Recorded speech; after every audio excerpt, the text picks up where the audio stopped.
Hello everyone, this is part 36 of What If Naruto Was Sealed Because He Was Too Powerful, and I hope you guys enjoy this video and to like, to subscribe, to share, and check out the playlist, to see more comment down below. Now let's start the intro. They call me a god. They call me a god. They call me a god. Join my membership, the perks are great. It's in the description. Naruto and his team continued on towards Kumogakure, having recently passed over into the mountainous terrain of Kumoneri no Kuni, and Naruto had finally summoned Gamakichi to confront him while they traveled. So, were you ever going to, let me know about the whole summoning familiars thing? I kept forgetting, Gamakichi admitted sheepishly as he moved alongside Naruto and Sai with Maki taking a seat on his back. They had gotten off of Sai's ink bird so that he could take a rest and get his chakra back. Better late than ever, Naruto ni. He said with a hesitant chuckle, please don't see me.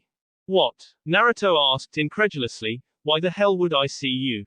I'd never see you. Who told you I'd see you? Yes, he and Gamakichi had beaten the crap out of each other since Gamakichi got big enough to actually fight him back, but that was mostly them playing or training. He'd have never hurt Gamakichi for real. He wasn't sure if Gamakichi was actually afraid of him or not from the sounds of things though. And the answer was obviously a resounding no, from the grin that crossed the Toad's face when he heard the concern in Naruto's voice. Nobody told me you would. I just wanted you to stop chewing me out about the whole familiar contract thing. You signed it, so I just wanted you to shut up about it. It's in the past. Naruto-senpai would never see any of us, he's a softie like that. Maki said to the Toad that was giving her a ride for the time being with a smile.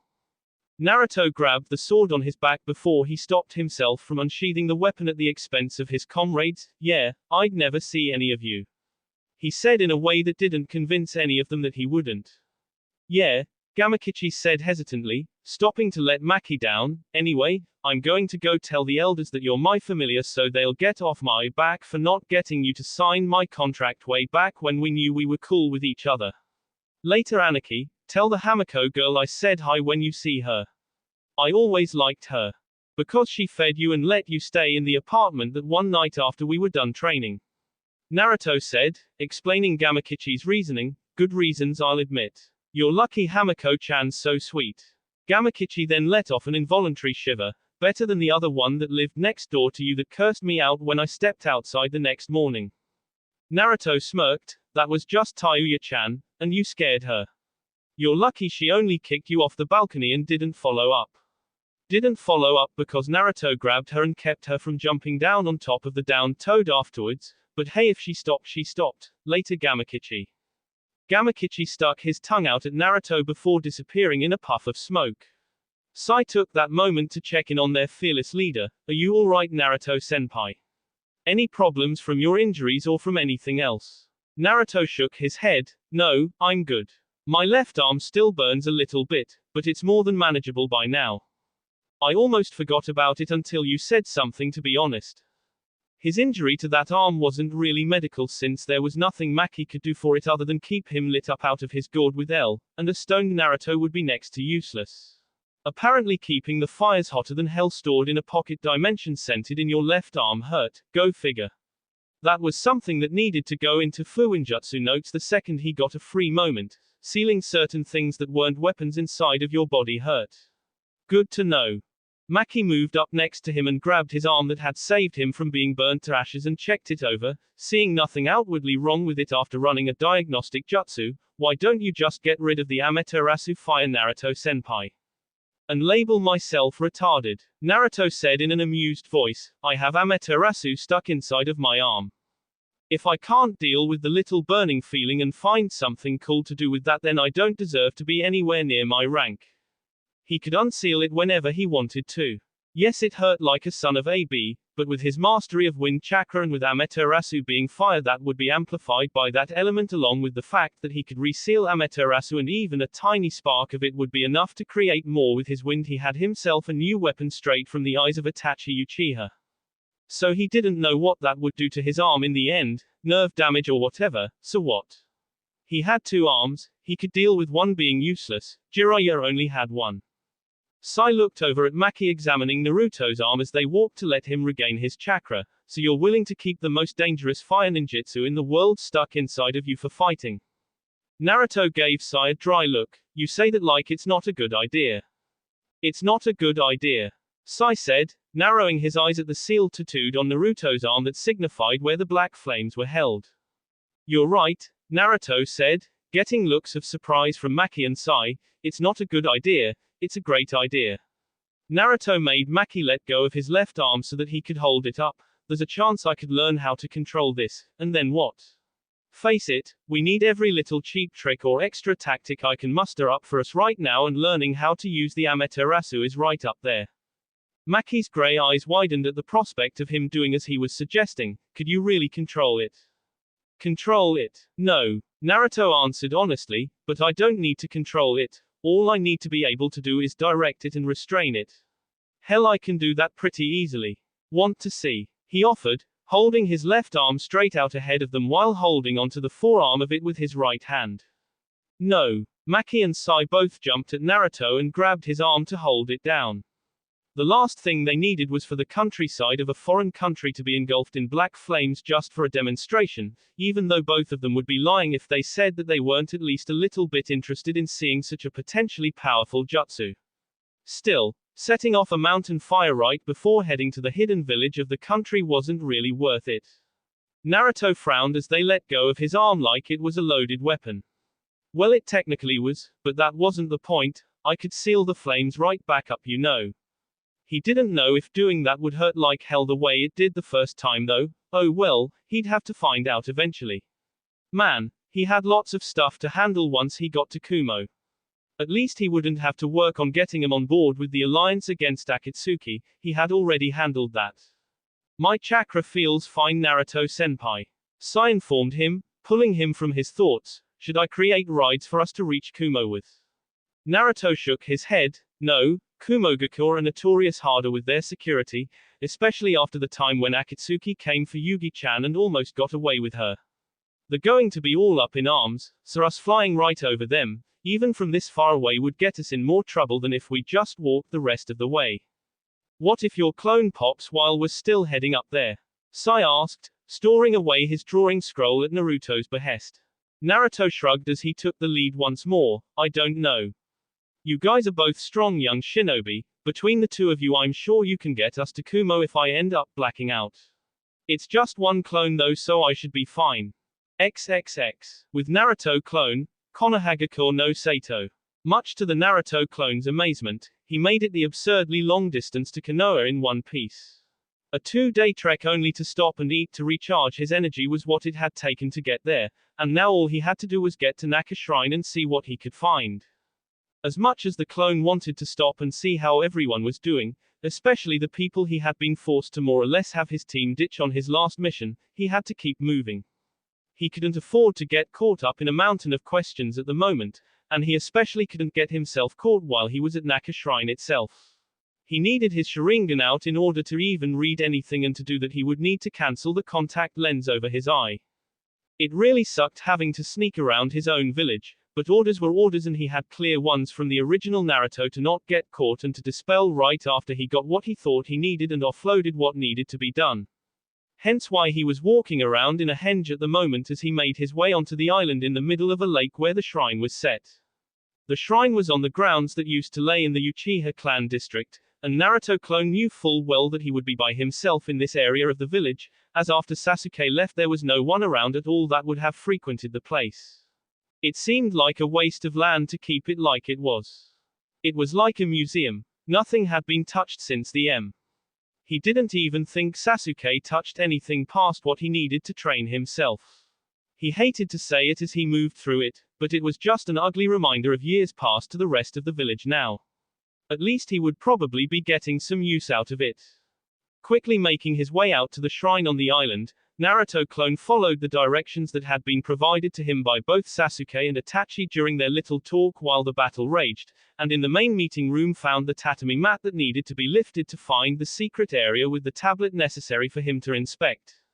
Naruto clone lit himself a torch and made his way through the tunnel to find his way into a room. Lighting the other torches in the room, He saw the tablet intended for Dujutsu eyes at the back. Okay, here we go. Dropping the henge to save chakra, Naruto clone channeled chakra to his right eye and deactivated the seal on his contact lens to begin to read. Not even Kakashi had seen this tablet, and here he was getting to read it himself firsthand.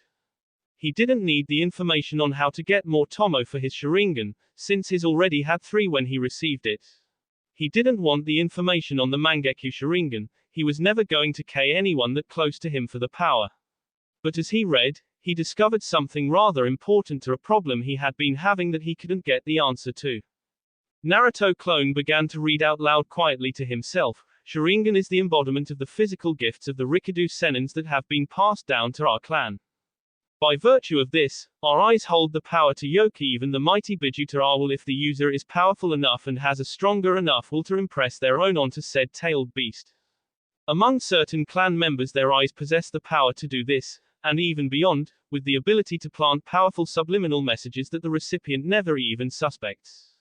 This is different from the hypnotism aspect of our eyes as it is more akin to mind control. The victim never suspects a thing, even after the fact. This is one of the single most dangerous powers the Sharingan has the potential to bring, even by Mangekyou standards. Those that can even read this portion of the tablet have the potential to use the mind control technique. And that came as a surprise to the clone even though it shouldn't have.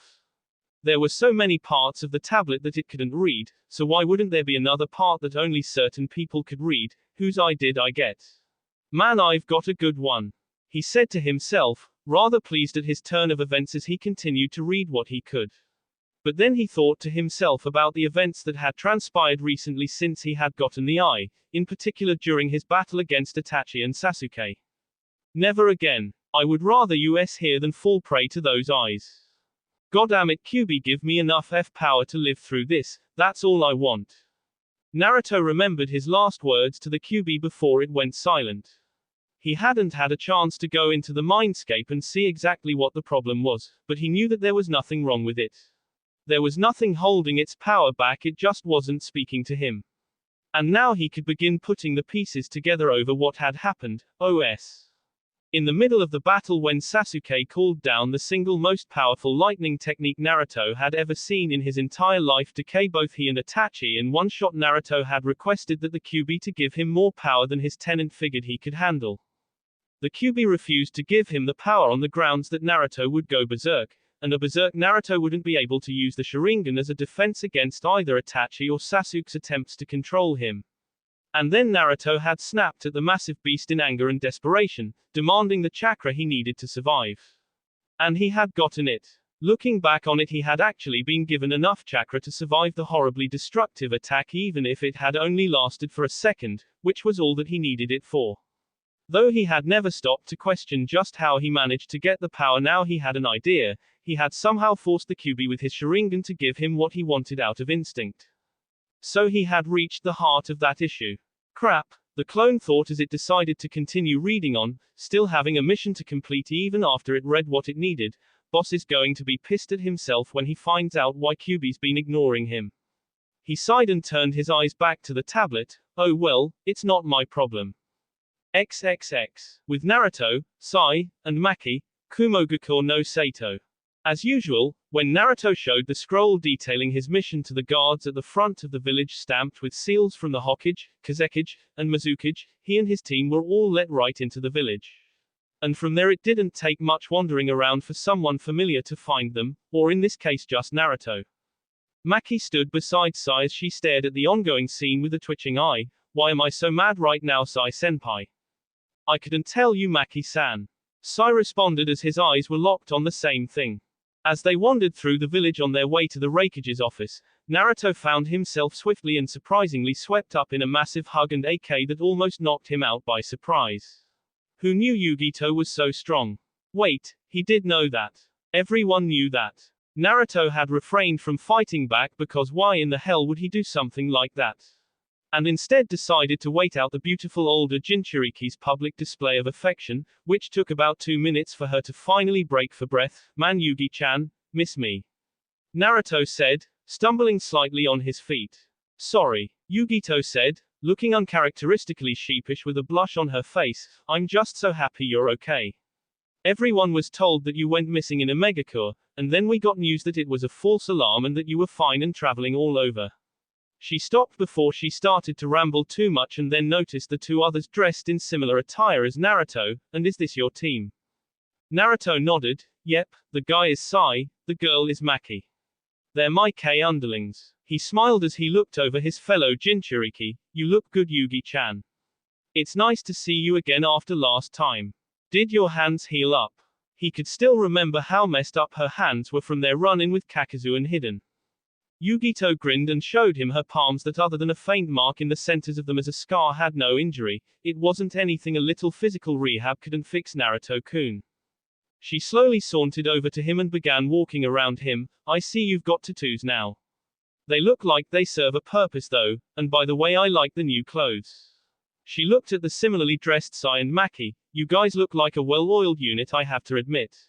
I hope you all fight as well as you look like you can. Though it was well sealed, her words were directed mostly at Maki, whose eyes had yet to leave her since she appeared.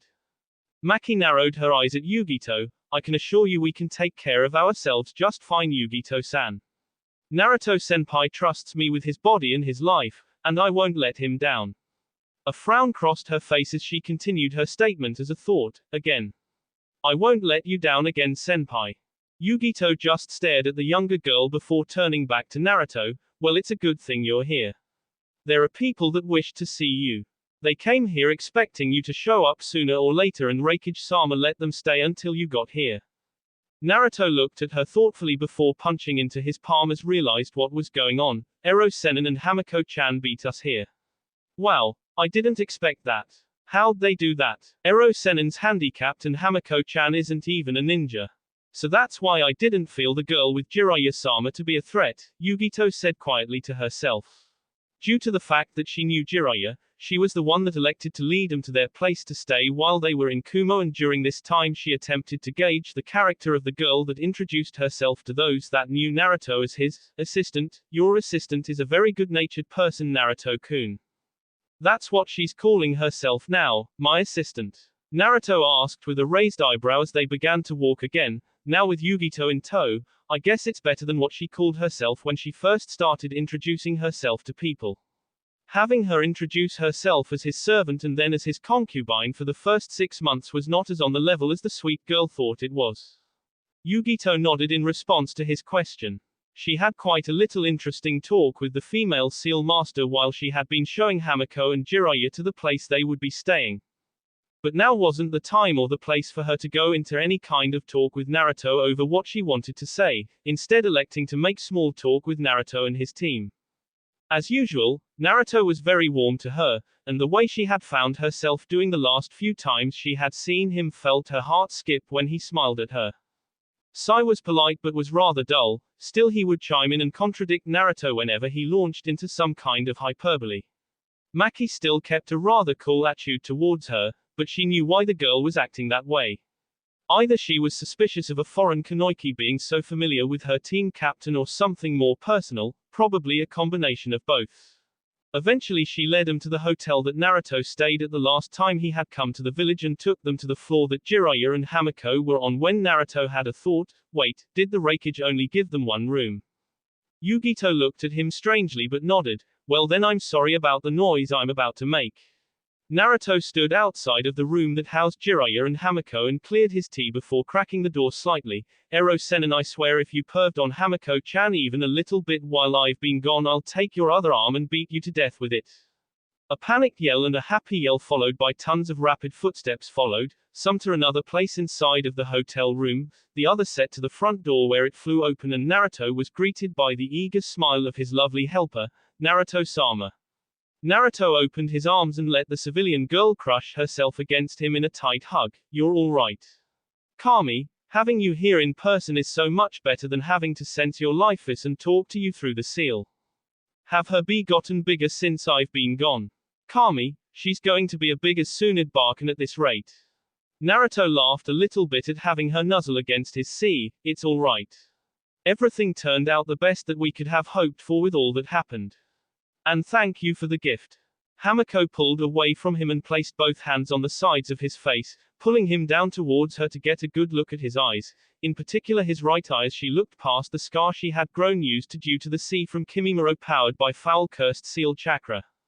The blue eye she saw she knew was not true, and she just couldn't imagine the actual Sharingan eye that lay behind it.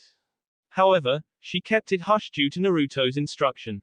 No matter how morbid it seemed, it was necessary for him to survive, and if he didn't want anyone to know about it, she sure wouldn't be the person to tell. Jiraiya cleared his tea, getting Naruto and Hamiko's attention. Kid, haven't you learned anything from me? If you're going to get all K-face with the girl, then at least get your own room and take her there first. Amateur. Naruto looked past Hamiko into the room to glare at Jiraiya before his eyes softened. Good to see you not all hooked up to machines, Ero Sennin. Jiraiya raised his single good arm in a fist. You can't keep a good man down, Gaki. I'm glad you're here, we have work to do. Naruto narrowed his eyes as he walked into the room and turned around to face everyone else. You're damn right we do. There's some things that you guys need to know, and the Reikage does too. Yugito nodded, not asking any questions yet, just figuring that she would bring them into the Reikage to skip having him repeat himself to the man later. Come with me. He expected to see you once word reached him from the gate that you got here. That's the real reason I found you so fast. What about Tsunade? Jiraiya asked him. With the normal method of communication between Naruto and the Hokage here with them, how was she to get this news that he knew she didn't have? It's covered. Naruto said, I'm everywhere, Ero Sennin. XXX. Konohagakure no Sato, Hokage Tower. Tsunade stood on the observation deck of the tower that gave a fantastic view of the Hokage monument. As she looked at the face closest to hers, she smirked while thinking about the person that would more than likely be filling in the space on the other side. Man, my face is going to look good up there. Tsunade didn't abruptly turn around despite her surprise, but when she did, she caught sight of the very person she had been thinking about since his completed mission that had opened full correspondence between Konoha and Kiri. If only Danzo didn't screw it up while he was there. Bah, that old fogey knew how to play the diplomat game. Things would be fine, not that I'm not thrilled to see you in one piece, but brat, why are you here? I thought you were heading to Kumo. I'm a clone, Tsunade Barkin. Naruto clone said as he walked up next to her and stood beside her, looking at the monument for a moment, just letting himself feel at ease in her presence before he said what he needed to say in accordance to his final mission. He could take a few moments of comfort around someone he cared for when part of his mission was centered around the person in question. Nice new threads, the female Hokage said with a smirk, getting Naruto to smile, and tattoos to boot. You trying to make a statement or something? Naruto clone shook his head. I think the statement was made a long time ago. He said, crossing his arms over his sea with a smile on his face. Tsunade took the time to notice that Naruto was officially significantly taller than her.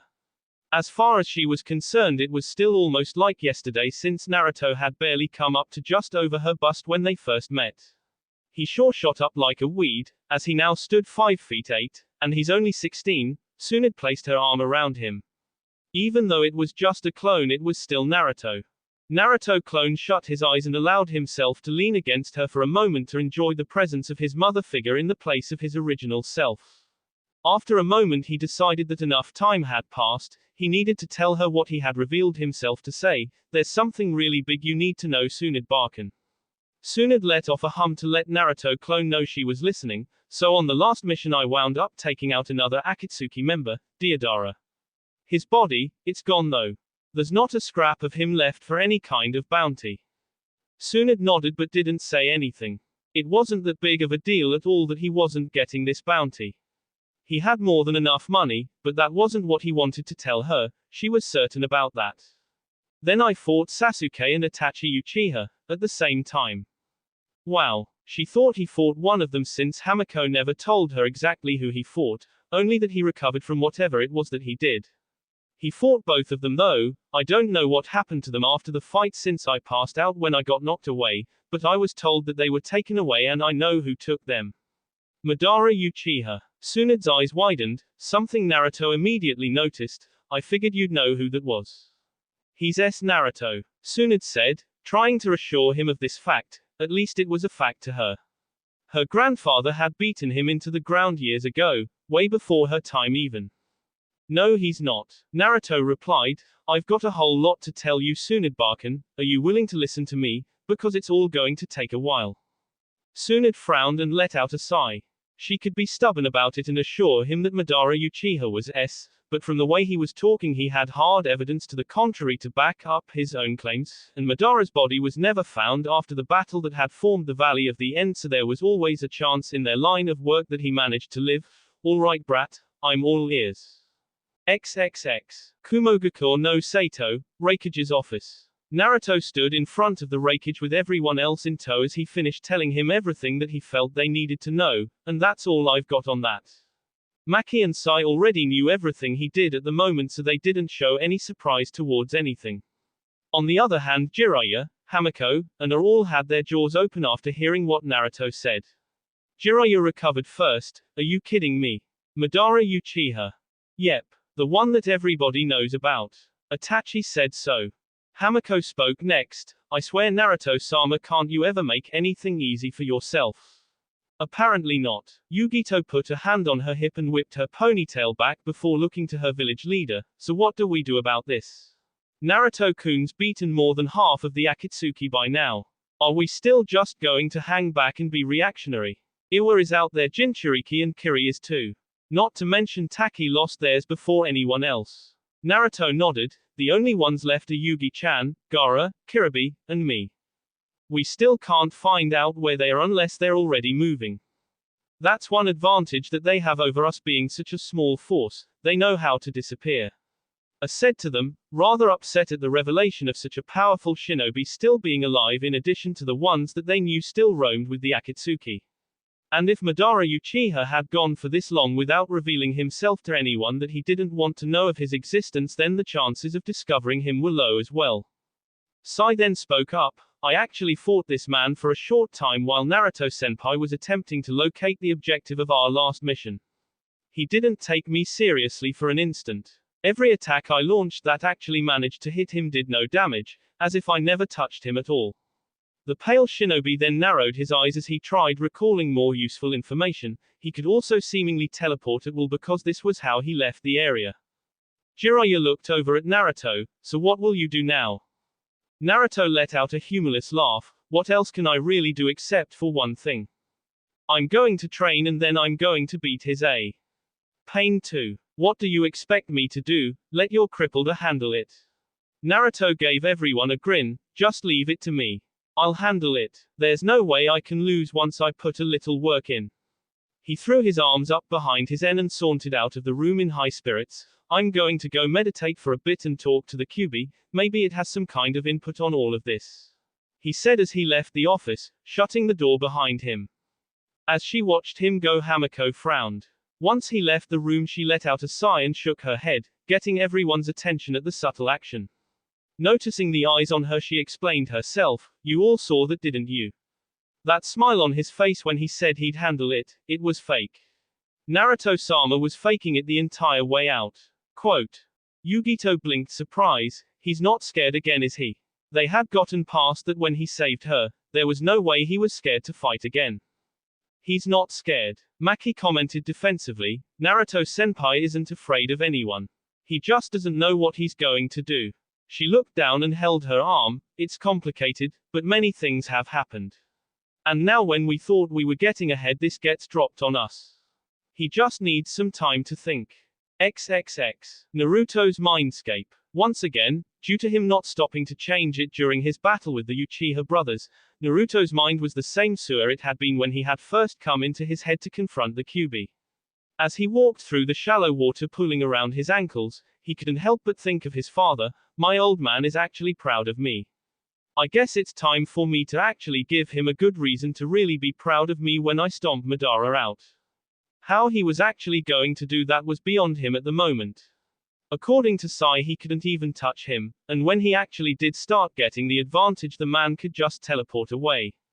In addition to that, he still had pain to deal with. When he beat the two of them, then he could rest easy, but until then he needed to get his house in order, so to speak, and the first place to do that was right inside of his own head. Naruto eventually reached the large cage that always housed the Kyuubi and stood in front of it. I know you're in there. Where else could you be? He got no response. You're not asleep.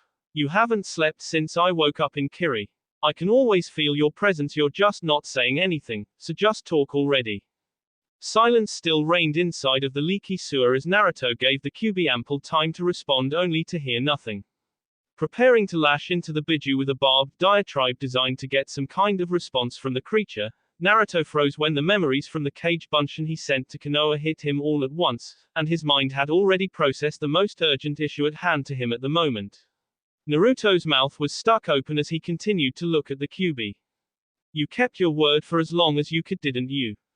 Kyuubi said, its eyes finally appearing in the dark. I'm impressed. You only kept from controlling me with that eye of yours for 5 hours. I'm impressed, boy. Naruto spoke in a low defensive voice. I didn't do it on purpose. If you had just given me the chakra that would have saved us, I wouldn't have done that by accident. Naruto took a step forward, and it worked. I kept control for long enough to live through that lightning strike, didn't I? You eat me against my will again. Kyuubi bellowed, almost knocking Naruto back with the force of its voice. I didn't give you the chakra because you would have gotten yourself hypnotized, and then what would we have done?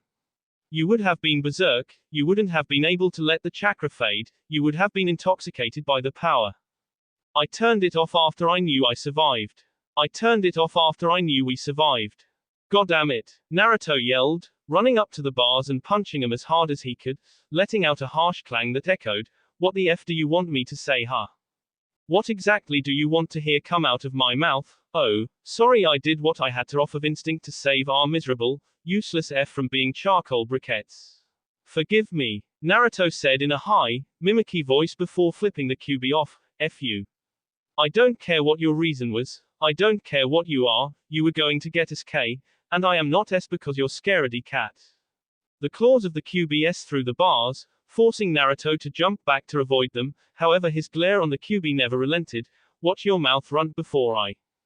Before you what? Naruto pestered back at it. All I have to do is make eye contact with you since you're scared to death of anything with AF pattern in their eyes. Oh. Don't look in their eyes. Or how about, I will not be AS to the Sharingan. Or maybe that gem when I was getting my kicked by pain, I will not allow this pretender to yoke me to his will, I will not be his S. Naruto scoffed in disgust. For something that talks like a boss you sure to cry like a bee. I swear I'll destroy you. Then do something about it right now. I'll let you try it. Naruto said with his arms outstretched. He could feel Kyuubi's chakra leaking from the cage and surrounding his body when Naruto unsealed the contact lens and revealed his Sharingan only for the chakra to creep back. That's what I thought, I didn't even do anything. I can't do anything. You're just scared of the Sharingan.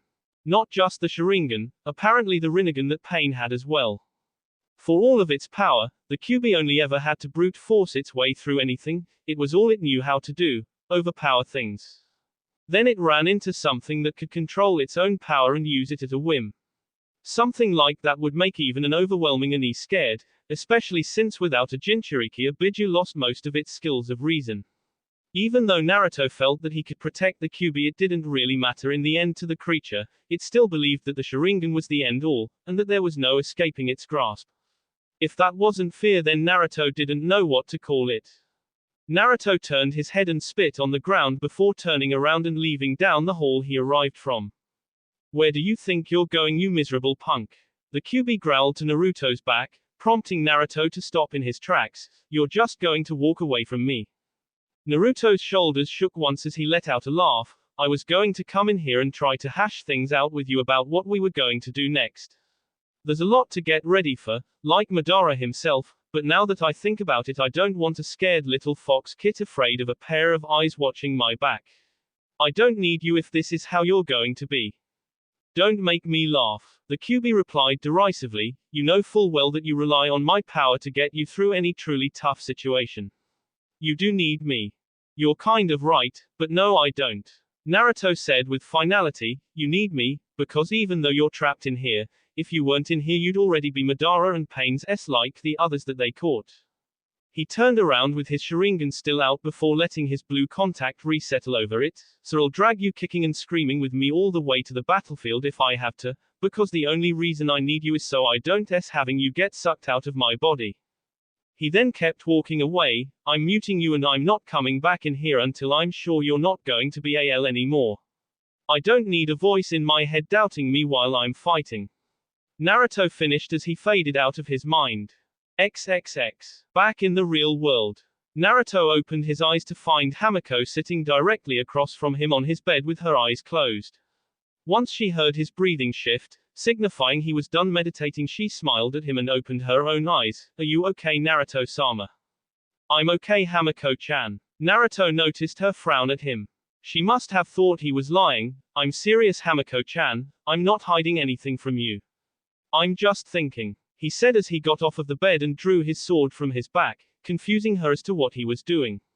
He suddenly began to take swipes at the air with the blade. Damn. He did it again and frowned. Damn. He did it once more, furrowing his brow. Damn it. What's wrong? Hamiko asked him, not really concerned with him yelling. She had told everyone to give him some time to himself for a bit, and she decided to stay with him to make sure no one bothered him by trying to pull a Jiraiya or a Kakashi and sneak in on him to intrude. Naruto stared at his sword before speaking. I had a clone go back to Konoha to decipher some things on a special tablet with the Sharingan, and I found out something. The reason why I can't channel wind chakra through this thing and why it eats so much of my chakra.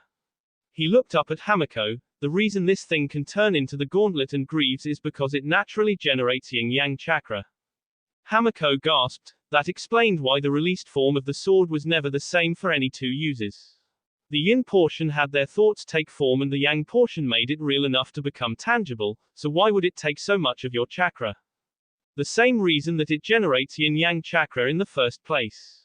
Naruto said, you know how this was a gift given to Uzumaki. Hamiko nodded. The Shodai Hokage gave it to them as a gift to the Uzumaki clan for their alliance between their village and Konoha. He did it after he fought Madara Uchiha. This is how he beat Madara. He sealed away tons of his chakra into the sword, enough to cripple him and make him easy to finish so that his wife Mito could seal the Kyuubi into herself. That's why it's sentient, it's full of his chakra. So what does that mean? Hamiko wondered. She had tried to study the sword for years, but the seals on it were impossible for her to decipher. She just never understood why she couldn't tell what the seals were meant for. At first she thought that they were how the sword had the power to transform and augment Naruto's power. Wait, so every time you ever used the sword in its released form you had Madara's chakra running through you. It merged, making their chakra one. This is why Naruto was exhausted after using it. Naruto nodded. Yeah, that's pretty much what was powering the transformation. He then stared at the sword again, full of intent, but there's something else. When it's in a regular state like this it can do something else. It can see into time and space, but I can't see the tear. Hamiko tilted her head cutely to the side. See the tear? You mean in time and space? Are you sure? Madara can do it and the tablet said that the sword can too. Naruto said, voice full of belief. Apparently the Sharingan is supposed to be able to see the ripple that the sea causes when I try to generate chakra through it. That's the reason my wind won't go through the blade, because whenever I tried it I was just making the sword see through time and space. I don't know what that means, master. Hamiko admitted. These ninja things went over her head sometimes, even though her sealing skills were damn near flawless. Naruto looked over at her and smiled. I don't either, but I guess we're going to find out very soon just what I can do. Hamiko then had something come to mind. But what about the Kyuubi? Aren't you going to work on honing your skill with its power? To hell with the Kyuubi right now. Naruto said, surprising her. He had never really openly cursed the Kyuubi before. It's too timid for me to use right now. It'll just get me K as it is. I can't believe that anything good would come of using it in a fight against Pain or Madara.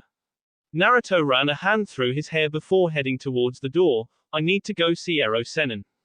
He's been talking about teaching me something for the longest time now. Got it, Naruto-sama. Hamiko said with a smile. You can count on me to help you with whatever you need. I've been very busy since you left the last time making new seals for you to use. Speaking of seals made Naruto widen his eyes as he fished a vial out of the inside of his root top, filled with B. There's only one piece of the puzzle left to get Orochimaru's S seal off of Anko. I got his B, now I just need to find his base that let him make the seal's original effects. XXX. Ta no Kuni, remnants of an Otogakure base. Inside of the hidden underground base, Kabuto stepped over the bee of a group of guardians that had been tasked with defending Orochimaru's secret experiments. Even after the man's death and final defeat, they were still willing to attempt to stop him. Didn't the fools get it when I said that I'm the only little piece of Orochimaru-sama left? Oh well, not like there's too much of a waste here. He said to himself as he walked into the leaky lab to begin looking things over to see if there was anything he could use. His control over the parts of Orochimaru that he had placed into his own body was steadily getting better. Still, he felt that he needed Orochimaru's own secret observations of experiments that the man had conducted over himself in his time to help him get better control faster, which led him back to a place that he himself had no more use for, an Oto base. You just couldn't keep yourself from coming back, could you? You useless waste of chakra. Kabuto stopped and turned around to see Karen standing in the dimly lit doorway of the lab he had been perusing through. Ah, Karen. Are you through running all over the place now that Naruto-kun has dealt with Sasuke-kun? Don't you say a F-word about Sasuke-kun. Karen snapped at him viciously, and don't you bring up the demon-toting M that K him either. You helped him do it. Kabuto chuckled. Well, I indirectly helped Naruto-kun, but I didn't rightly know if he would be able to actually pull it off. I guess I owe him some thanks for such a job well done. He barely registered the girl as a threat. So what that she found him? What could she possibly do to him as she was? With this in mind, he returned to digging through the lab for anything of use to him. He's such a reliable one. He's next, Karen said coldly, getting Kabuto to freeze. Next you say, he said, his voice hiding a threatening undertone as he turned his head around to give her an even glance. That's interesting. Next after whom I wonder? He tilted his glasses up onto his face. Right after ISU for giving that bastard Uzumaki what he needed to fight and win. Karen asserted, moving from the doorway into the room where the better lighting allowed him to see her wearing an Akatsuki robe. Kabuto stared at her for a moment before turning his body around fully, revealing that half of his body had been changed by the integration of Orochimaru's remains. I see. Well, those are certainly a pair of tall tasks you've set for yourself. Trying to K not only little old me but Naruto-kun and the group he keeps with him as well. Kabuto laughed. I'd like to say I'd love to see you try. His laughter then suddenly stopped as he glared at her hatefully, but I'd rather you just drop S and get out of my way. Leave or I'll K you here. Karen voiced out loud in false contemplation. That sounds reasonable, but I'd rather just leave with your head if you don't mind. You'd need a squad of the best to even lay a scratch on me. Kabuto quipped to her, ready to just K her and get back to business. You were always terrible at fighting. An explosion rocked the far wall of the lab, forcing Kabuto to jump aside to avoid being injured by any debris. What? He said, covering his eyes and nose from taking in any dust or flying materials. Oh, yeah, Karen said offhandedly, that's my squad. You know, the one that you said I would need to even lay a scratch on you. The dripping noises in the room stopped as Sugetsu formed in front of her and through the wall that had been destroyed walked Jugo. So do you think this squad is good enough to shake you up, Kabuto? XXX. Kumogakure no Sato, Raikage's office. After an hour or so, Naruto returned to the office with Hamako in tow and found his team, Jiraiya, and Yugito still there waiting patiently for him.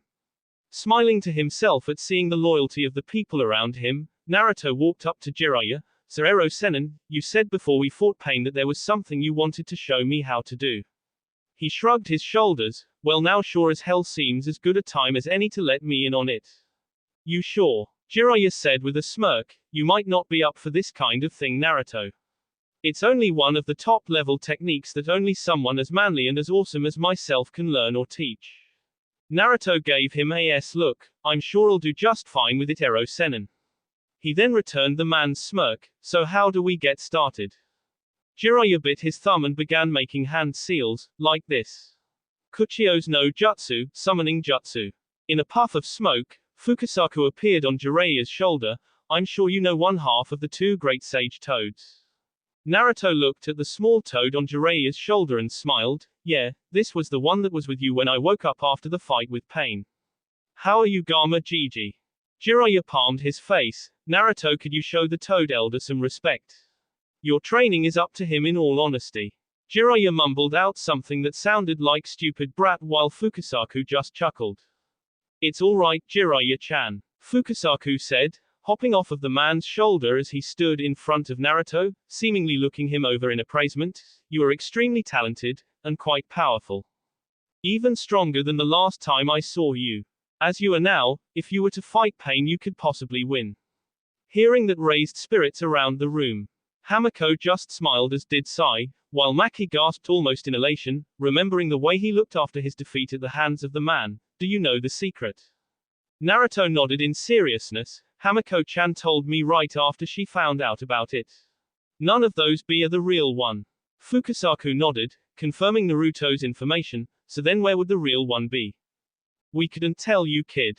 Jiraiya said, never finding out that much, but I'm sure it can't be too far from where the other be themselves are at any time, so he can keep control of them. He snapped his fingers on his single remaining arm, so we don't need to do this then. We just need to hone what you already know. The QB is a good enough boost for you to fight Pain then. Hamako frowned, knowing what Naruto told her earlier, and it was only reinforced when he spoke up. We're not using the QB for this. He said, surprising everyone except his assistants since they all knew that Naruto's capabilities when using the demonic chakra were nothing short of impressive. I can't trust it, I can't rely on it to have my back for this, we're not using it. Besides, he had already been beaten once using the QB's chakra, effortlessly beaten. That meant that Pain could take him on even if he could use more tails of chakra. He left out the part where he figured that the QB was scared, allowing it to save face, but he still wasn't going to use it.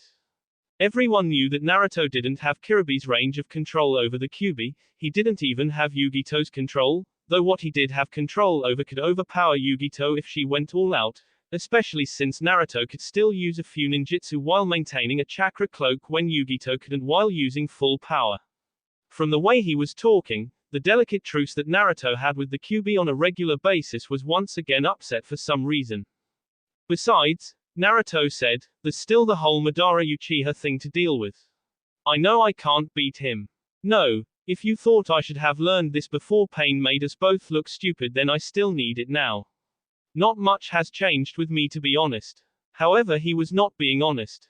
Quite a bit had changed with him since his first encounter with Pain.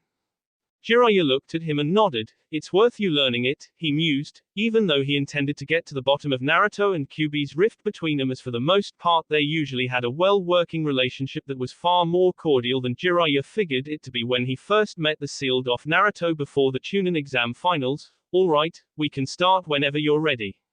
Let's go now, Naruto said, ready and sick of sitting around idly with all of the information swimming through his head.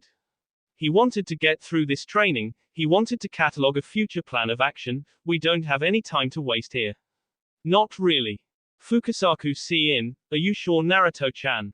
For this training we're going to have to head up to Mount Myoboku. It will be a long process that will take time.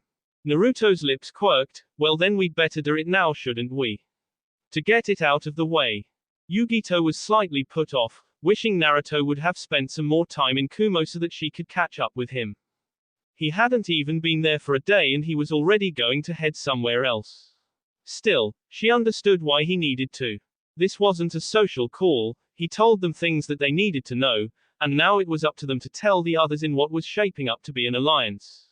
Maybe this kind of news would kick Iwasa into gear over the whole situation and get the Tsuchikage to stop being so archaic over the matter. Even though Naruto was leaving so soon, Yugito still had a way to be proactive about things. Naruto-kun, when you decide that it's time for you to gain full control over the QB, I want you to come back to Kumo. Me and Kiribi can help you out. She then looked over at the smirking Raikage. If it's alright with you, Raikage-sama. It's alright with me, I said, amused at Yugito trying to cover up her enthusiasm at helping Naruto out by using him as a buffer to the concept. I'll keep you and Kiribi in reserve until Uzumaki finishes with whatever he needs done. Jiraiya and Fukasaku were about to speak up and say that it would probably be a long while before he finished, but Naruto-in beforehand, you won't have to keep them waiting for long, Raikage-sama. I'll wrap this up in no time. What about us, Naruto-senpai? Sai asked him, knowing full well that he and Maki would not be allowed on the personal land of the Toad Summons as they weren't linked to the creatures by contract. Naruto looked over at his team. I want you to go back to Konoha and take Hamako-chan with you so that she's safe. I'll need you guys to be ready since I have no idea what's going to be happening soon. Keep things safe while I'm away, would you? And take care of her, you guys, he said with a grin that showed him he was counting on them. Yes, Naruto-senpai. Both Sai and Maki responded in stereo. Jiraiya smiled at seeing the obedience that Naruto got out of his teammates when he needed it. Fukasaku then interjected, well, if you're really all ready to go, then I'll head back and tell Gamakichi to summon you so that we can begin. He disappeared in a puff of smoke, having sent himself back to his home to prepare for Naruto's arrival. Jiraiya put his hand on Naruto's shoulder. Anything you want to say, Gaki? Now would be the time to say what you need to say. Naruto turned to his friends in the room and cleared his tea. I'm going to be gone for a while, you guys, but when I get back I'm going to kick the S out of Madara Uchiha's dusty older and send him back to the Stone Age where he came from. So just believe in me, okay? I'll come back with all kinds of cool moves, I guarantee it. He finished with a small smile. Hamako s herself against him in another hug, getting Maki and Yugito to glower at her slightly. I'll keep in touch with you, Naruto-sama, in case anything you need to know happens, so don't worry about anything. Just train hard. I will, Hamako-chan, Naruto said as she pulled away again, having said her piece on the matter. He looked over at Yugito, who shrugged. I'll wait and say what I need to say when you get back. I think you might think it's important, she said with a smile. Keeping little mysteries like that in your head might keep you alive or help you do what you need to get done faster to get back to me, okay, Naruto-kun? She heard the Raikage chuckle slightly and had to refrain from glaring at the man. Naruto nodded and turned towards his team expectantly, wanting to hear if either of them had anything to say. Sai spoke first. Just don't Naruto-senpai. That wouldn't look very good for you, he said with a smile, not even losing it when Maki smacked him on the shoulder. Maki coughed into her hand and turned towards Naruto, her gray eyes meeting his blues. You can count on me, Naruto-senpai. We'll be ready when you come back. Naruto let out a small laugh. I always knew I could count on you, Maki-chan. He looked around the room one more time before sighing, you know, He then disappeared in a puff of smoke, alarming everyone in the room except for Jiraiya. Man, that was fast, Jiraiya said before blinking in surprise. Wait a minute, why the hell am I still here? How the hell are they going to summon him before me? I've got seniority in this buy. Before he could finish ranting, he also vanished in a puff of smoke. Maki just looked at the fading smoke and scratched the side of her face. I'm going to have an ulcer by the time I'm 19 if I even live that long in the first place, aren't I? That will be all for this video. Be sure to like, subscribe, share, and comment down below for more videos. Goodbye.